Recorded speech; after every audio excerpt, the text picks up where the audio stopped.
जय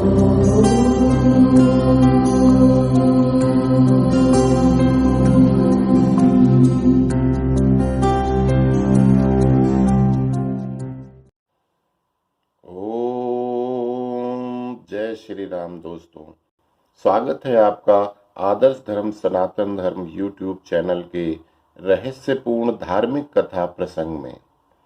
अभी कुछ दिन पूर्व हमारे एक वीडियो भोजाई भगवान की रामचंद्र की नार दशरथ की सारी लगे पंडित करो विचार, ये एक पहेली हमारे एक दर्शक ने प्रश्न के रूप में हमें दूसरे वीडियो पे कमेंट बॉक्स में लिखा था, जिसका हमने शास्त्रोक्त और सही जवाब देने की पूरी कोशिश किया था।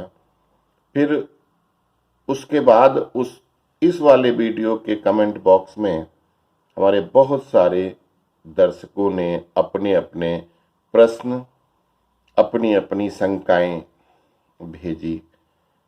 तो अब कई दर्शकों ने अपने अपने प्रश्न कमेंट बॉक्स में पूछे हैं, तो मेरी पूरी कोशिश है कि आप सबकी शंका का समाधान अवश्य करें, किंतु इतने लोगों के प्रश्नों का उत्तर एक साथ देना असंभव है।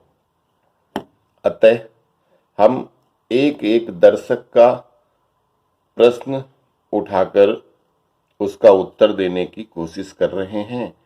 आज के वीडियो के माध्यम से हम श्री नंद किशोर पांडे जी के प्रश्न का उत्तर दे रहे हैं। पांडे जी का प्रश्न है कि श्री रामचरितमानस में आई एक चौपाई, प्रेम मगन बस भई भवानी खसी माल मूरति मुस्कानी। उनका प्रश्न है कि इस चौपाई का क्या अर्थ है, और मुख्य प्रश्न ये है कि क्या करने से माता की मूर्ति मुस्करा पड़ी थी। तो ये प्रसंग तब का है जब धनुष यज्ञ के 2 दिन पूर्व गौरी पूजन के लिए माता सीता मंदिर जाती हैं, और वह मंदिर जो गौरी जी का मंदिर था वो पुष्प वाटिका में स्थित था, या यूं कह सकते हैं कि मंदिर के आसपास एक बहुत बड़ी फूलों की वाटिका थी। माता सीता अपनी सहेलियों और अंगरक्षकों के साथ वहां माता गौरी पूजन हेतु मंदिर पहुंचती हैं, और वहीं अपने गुरु विश्वामित्र की पूजा पाठ के लिए पुष्प चुगने के लिए, पुष्प तोड़ने के लिए राजकुमार श्री राम और लक्ष्मण भी वहां उसी वाटिका में माली से पूछकर पुष्प तोड़ रहे थे। तो इस चौपाई का अर्थ समझने के लिए इसके पूर्व का कथा प्रसंग और इसके बिल्कुल पहले की कुछ चौपाइयां पढ़ना अति आवश्यक है। तो गोस्वामी तुलसीदास जी ने तो वाल्मीकि जी की रामायण के सारे श्लोकों को कई सारे श्लोकों का एक एक चौपाई में समाहित करते हुए बड़ी सुंदर व्याख्या की है। संपूर्ण श्रृंगार रस अपनी सुंदर कविता के माध्यम से पिरो दिया है, जिसको पढ़कर सुनकर अतिशय आनंद में भाव विभोर हुए बिना आप लोग भी नहीं रह पाएंगे। माता सीता की एक सहेली थी जिसका पूजा पाठ में बिल्कुल मन नहीं लगता था, चंचल स्वभाव वाली थी, हमेशा शरारती बच्चों की तरह व्यवहार किया करती थी। मंदिर पहुंचकर वो द्वार से ही वाटिका घूमने निकल पड़ी। उसने सोचा कि जब तक ये लोग पूजा पाठ करते हैं क्यों ना हम वाटिका भ्रमण कर लें, और वो थोड़ा आगे बढ़ गई। उसने देखा कि 2 सुंदर राजकुमार वाटिका से फूल तोड़ रहे हैं। उनको देखकर वो सम्मोहित हो गई, और उसने सोचा क्यों न सीता और अन्य सहेलियों को बताकर सभी मिलकर इनकी सुंदरता का नयन सुख लें। और ये विचार करके वो भाग कर मंदिर आती है और माता सीता का हाथ पकड़कर बरबस, बरबस का मतलब जबरदस्ती, उनको मंदिर के द्वार पर लाती है और दूर से प्रभु राम को दिखाती है। फिर क्या था, आह! माता सीता ने जैसे ही प्रभु राम को देखा तो वो एकटक देखती ही रह जाती हैं, देखती ही रहती हैं, देखती ही रहती हैं। उनको अपने शरीर तक की सुधि नहीं रहती, बस देखे जा रही थी, देखे जा रही थी। और इस दृश्य को देखते हुए वो अपनी आंखें बंद कर लेती हैं। इसके बाद सकुचाते शर्माते हुए जब वो अपनी आंखें खोलती हैं तो सामने फिर वो दोनों वीर रस से परिपूर्ण रघुकुल के सिंह दिखाई पड़ते हैं। नख सिख मतलब होता है कि पैर के अंगूठे के नाखून से लेकर, सिख का मतलब यहाँ चोटी होती है, सिर नाखून से लेकर के चोटी तक की शोभा, भगवान राम की शोभा देखकर, उनकी सुंदरता को देखकर माता मन ही मन प्रफुल्लित हो जाती हैं और अपना मन, अपना हृदय भगवान राम को दे बैठती हैं। दूसरे पल उनको अपने पिता महाराज जनक का प्रण याद आता है तो थोड़ा विचलित होती हैं और इस तरह माता सीता दूर से ही प्रभु राम को देखकर बसीभूत हो जाती हैं। उनके हृदय में अत्यंत अनुराग हो जाता है, प्यार हो जाता है। वो इन्हीं विचारों में खो जाती हैं। ऐसे काफी समय एकटक निहारती हुई, देखती हुई खड़ी की खड़ी रह गई। अब माता सीता को परबस देख करके जितनी उनकी सखियां थीं, उनकी ये दशा देख करके वो थोड़ा सा भयभीत होती हैं। तो एक सखी उनको झिझोड़ते हुए थोड़ा बोलती है। तो एक सखी उनसे ठिठोली करते हुए कहती है, मजाक में कहती है कि हे सीता, अब घर वापस चलते हैं, कल इसी समय पर यहाँ पुनः आएंगे, फिर जी भर के देख लेना। और यह कहकर सखी मजाक करके हंसती है।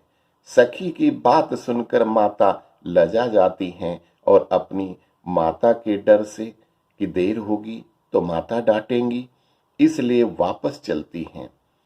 माता सीता वहां से चलती हैं, किंतु उनकी दशा ऐसी हो गई थी जैसे नाग के मणि छूटी जा रही हो। किसी नाग की मणि छूट जाती है तो उसे जितनी तकलीफ होती है, वो तकलीफ हो रही थी माता को। या यूं कह सकते हैं किसी मृग की कस्तूरी से उसको अलग किया जा रहा हो, और जब वो बेचारा कस्तूरी से अलग होता है तो वो बार बार मुड़ मुड़ करके, पीछे मुड़ मुड़ करके देखता है। वो हालत हो गई थी माता सीता की कि उन भगवान श्री राम की सुंदरता को देखने का उनका था कि कितनी देर देखते रहो, देखते रहो। माता सीता बार बार पीछे को मुड़ मुड़ के देख रही थी। सखियां उनका हाथ पकड़ करके मंदिर की तरफ ले जा रही थी। वैसे ही उनका जैसे जैसे वो दूर होती जा रही थी, उनके हृदय में प्यार की तरंगें बढ़ती जा रही थी। और इस तरह माता सीता ने प्रभु राम की तस्वीर को अपने दिल में अंकित करके फिर आगे चलती हैं। फिर मन में अब क्या होता है, इधर भगवान प्रभु श्री राम ने देखा कि अब तो ये राजकुमारी तो जा रही, तो श्री राम जी ने अपनी, तुलसीदास जी बहुत अच्छी व्याख्या करते हैं कि अपनी भौह रूपी कटीली जो उनकी भौहें थीं, उस भौह रूपी धनुष की प्रत्यंचा पर मुस्कुराहट की का बाण चढ़ा करके भवानी सीता की तरफ एक बार देख करके वो मुस्कुराहट वाला बाण उनके सीधे दिल पर प्रहार कर दिया, और जो सीधा जाके उनके दिल में समा गया। और मानो तुलसीदास जी कहते हैं कि वो मुस्कुराहट भगवान की वो मुस्कुराहट थी मानो उन्होंने एक प्रेम पत्र सीधा माता के हृदय में अंकित कर दिया, लिख दिया। अब तो प्रेम का अंकुर दोनों तरफ ही फूट चुका था। अब माता सीता आगे बढ़ती हैं, लेकिन प्रेम का अंकुर तो हो गया। उनका मन तो ये था कि ये हमारे लिए सबसे अच्छा वर है, लेकिन उनके दिमाग में बस एक चीज चल रही थी कि हमारे पिताजी ने जो ये शिव धनुष के ऊपर प्रत्यंचा चढ़ाने का जो प्रण किया है, उस प्रण के बाद कैसे ऐसा कैसे हो सकता है, क्योंकि जगत जननी माता तो नर लीला दिखा रही थी। माता पुनः मंदिर में जाती हैं और अब अपने दोनों हाथ जोड़कर प्रार्थना करते हुए माता गौरी, जो उस मंदिर में किशोरी रूप में विराजमान थी, उनसे कहती हैं कि जय जय गिरिवर राज किशोरी, जय महेश मुख चंद चकोरी, जय गज बदन खड़ानन माता, जगत जननी दामिनी दुति दाता। जय हो हे गिरिवर राज हिमालय की पुत्री, आपकी जय हो। हे भगवान शिव के मुख को चंद्रमा के समान मानने वाली चकोरी, आपकी जय हो। गजानन गणेश और खड़ानन कुमार कार्तिकेय की माता, आपकी जय हो। दुष्टों राक्षसों के लिए विद्युत के समान, बिजली के समान और सारे संसार की माता, आपकी जय हो। आगे क्या कहती हैं कि नहीं तव आदि मध्य अवसाना, अमित प्रभाव वेद नहीं जाना, भव भव विभव पराभव कारिणी, भव भव विभव पराभव कारिणी, विश्व विमोहिनी स्वस बिहारिणी। हे माता, आप तो आदि शक्ति हो। आपके आदि मध्य या अंत के बारे में किसी को नहीं मालूम है। आपके अमित प्रभाव हैं जिनको वेद भी नहीं जानते। आप ही संसार को उत्पन्न, पालन, सृजन और नष्ट करने वाली हो। आप संसार को विमोहित करते हुए अपनी माया से अपने बस करके विहार करती हो। हे माता, पति देवता है ये सिखलाने वाली संसार की प्रथम सती माता आप ही हो, और आपके द्वारा बनाई गई रेखा पर ही अन्य स्त्रियां चलती हैं। हे माता, आपकी महिमा इतनी बड़ी है कि हजारों सरस्वती और शेष भी उसका वर्णन नहीं कर सकते। हे माता, आपकी सेवा करने से सभी सुलभ चारों फल मिल जाते हैं। हे माता, आप तो सभी को वर देने वाली हो, इसलिए भगवान शिव को सबसे ज्यादा प्रिय हो। हे देवी, आपके चरणों की पूजा करके सभी देवता, मनुष्य, ऋषि और सब चराचर प्राणी प्रसन्न हो जाते हैं, सुखी हो जाते हैं। हे माता, आप तो सभी के हृदय में वास करती हो और अंतर्यामी हो, इसलिए मेरे मन की अभिलाषा तो आपको अच्छे से मालूम है, इसलिए मैं आपसे खुलकर प्रकट नहीं कर सकती। और ऐसा कहकर वो माता के गौरी की प्रतिमा के चरणों को पकड़कर शर्मा कर बैठ जाती हैं। अब आती है वो चौपाई कि विनय प्रेम बस भई भवानी, खसी माल मूर्ति मुस्कानी। अब इसका साधारण अर्थ क्या है? अर्थात माता भवानी सीता की विनय प्रार्थना के प्रेम बस मुस्करा पड़ी, जिससे कि उनके गले की माला नीचे खिसक गई और वो माता सीता के हाथ में गिर गई। साधारण अर्थ अर्थात माता भवानी गौरी देवी सीता की विनय प्रार्थना के प्रेम बस मुस्कुरा पड़ी, जिससे उनके गले की माला नीचे खिसक गई और माता सीता के हाथ में गिरी। अब इसका दूसरा अर्थ ये भी है कि भगवान राम के प्रेम में के वशीभूत हुई देवी सीता, भगवान राम के प्रेम के वशीभूत हुई देवी सीता की यह दशा, जिसमें उनको अपने शरीर की भी सुधि नहीं थी, पूरी तरह से राममय हो चुकी थी।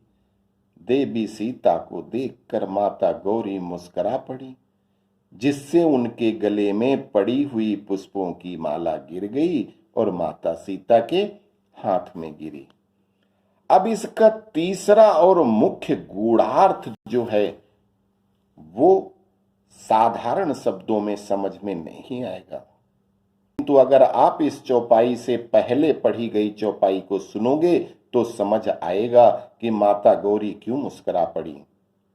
सनातन परंपरा ये लाखों सालों से चली आ रही है कि कोई भी कन्या अपने विवाह के पूर्व माता गौरी, जो किशोरी कन्या के रूप में हैं, उनकी ही पूजा करती है। अगर कहीं माता गौरी का किशोरी रूप मंदिर पास में नहीं होता है तो किसी कुंवारी कन्या को उनके रूप की कल्पना करते हुए उनके स्थान पर कन्या की पूजा करवाई जाती है। और अब तो यही परंपरा बन गई है कि जिस कन्या की शादी होने जा रही होती है उसकी छोटी बहन, भतीजी या परिवार की ही कोई छोटी कन्या को बिठाकर पूजा करवाई जाती है। और उसकी पूजा करने के बाद जब वर पक्ष आता है तो वर पक्ष के द्वारा गौरी रूपी कन्या हेतु नए वस्त्र देने का विधान या परंपरा बराबर चली आ रही है। लेकिन माता सीता जो स्वयं जगत जननी सर्वेश्वरी परम ब्रह्म परमात्मा की शक्ति स्वरूपा महामाया आदि शक्ति हैं, वो अपने ही दूसरे रूप से प्रार्थना करते हुए, मानव लीला करते हुए भूल गईं कि वो गौरी माता के किशोरी रूप की पूजा कर रही हैं, ना कि पति के साथ शिव पार्वती। पति के साथ शिव पार्वती की पूजा होती है तो माता गौरी की पूजा नहीं होती। माता गौरी की पूजा होती है तो शंकर जी की साथ में पूजा नहीं होती, क्योंकि जो किशोरी रूप है, जो शादी विवाह के पूर्व कन्या से पूजा कराया जाता है, वो माता गौरी के किशोर रूप कन्या के रूप की पूजा की जाती है। माता गौरी के किशोरी रूप की पूजा करती हैं, ना कि और जो किशोरी रूप में माता गौरी अविवाहित हैं, किंतु सीता माता ने उनकी प्रार्थना में उनके पति के साथ उनके दोनों बच्चों जो राम अवतार के बहुत बाद में हुए, क्योंकि नारद ऋषि के श्राप के कारण जो राम अवतार हुआ था वो 13वें मनवंतर में हुआ था। उस समय तो माता सती रूप में थी। माता गौरी का रूप तीसरे मनवंतर का माना गया है।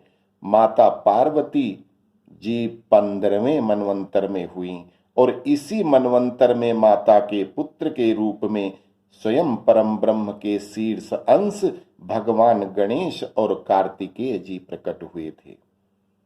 जगत जननी माता महामाया सीता भगवान राम के प्रेम में इतना मगन हो गई कि उनके द्वारा प्रार्थना में उनके अगले जन्म के पिता, पति और पुत्रों के नाम निकले और इसी बात से माता गौरी किशोरी जी मुस्कुरा पड़ी। इसके बाद उन्होंने आशीर्वाद स्वरूप माला देने के बाद बोलकर आशीर्वाद भी दिया। उसे सुनकर आपकी शंका का और समाधान हो जाएगा। आगे पढ़िए। सादर सिय प्रसाद सिर धरेऊ, बोली गौरी हरस हिया भरेऊ। सुनु सिय सत्य असीस हमारी, पूजी ही मन का मना तुम्हारी। नारद बचन सदा सुचि साचा, नारद बचन सदा सुचि साचा, सो बरु मिलहि जाहि मनुराचा। अर्थात उस माला को प्रसाद के रूप में माता सीता ने अपने सिर में लगाकर रख लेती हैं। इसका मतलब क्या होता है कि जब कोई भी चीज वैसे लेते हैं तो नहीं, लेकिन जब प्रसाद के रूप में हम किसी भगवान की या किसी माता की कहीं प्रसाद लेते हैं तो प्रसाद दोनों हाथों में लिया जाता है और सबसे पहले उसे मस्तक में लगाया जाता है। मस्तक में लगाने के बाद ही उसको अंगीकार किया जाता है। तो माता सीता ने उस जो पुष्पों की माला उनके हाथ में उनकी मूर्ति से खिसक के गिरी थी, उसको प्रसाद समझ करके अपने सिर में लगाया और फिर उसको रख लिया। तो माता गौरी आगे बोलती हैं कि हे सीता, मेरी बात सुनो। मेरा आशीर्वाद है जो बिल्कुल सत्य होगा, और वो ये है कि आपकी मनोकामना पूर्ण रूप से सिद्ध होगी। नारद का वचन जो हमेशा सुंदर और सत्य होता है, अतः आपको वही वर पति मिलेगा जिसके लिए आपका मन उत्साहित हो रहा है। अर्थात जिसको आपके हृदय में जगह मिली है वही आपके पति होंगे। निष्कर्ष स्वरूप में 3 कारण थे जिससे माता गौरी को हंसी आई थी, जिससे वो मुस्कुराने लगी थी।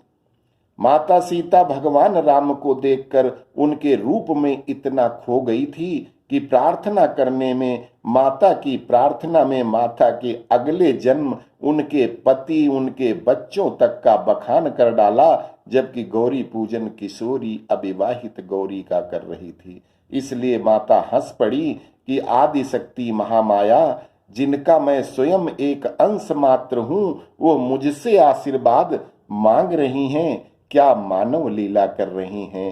हे महामाया, आप धन्य हैं। इस बात पे माता गौरी को हंसी आ गई थी। दूसरा कारण कि वो प्रभु राम के प्रेम में विवेक शून्य होकर अपने मन की मनोकामना बताने में असमर्थ होकर मां गौरी के चरण पकड़ के बैठी थी। वरदान आशीर्वाद भी मांग नहीं पा रही थी, इसलिए माता गौरी को हंसी आ गई। तीसरा कारण, माता सीता द्वारा मानव लीला में शर्म संकोच को दिखाते हुए मानव शर्म संकोच के कारण मन की बात खुद समझ लेने की प्रार्थना करने पर माता को हंसी आ गई। अब ये तीनों ही कारण अपनी अपनी जगह पर सही हैं, लेकिन अब ये आपके ऊपर है, श्रोताओं के ऊपर, दर्शकों के ऊपर है कि इनमें से कौन सा कारण आप समझते हैं कि ये कारण सटीक है। वैसे ये तीनों ही जवाब बिल्कुल सत्य हैं। उम्मीद करते हैं कि श्रीमान नंद किशोर पांडे जी के प्रश्न का समुचित उत्तर मिल गया होगा। अस्तु। जय श्री राम।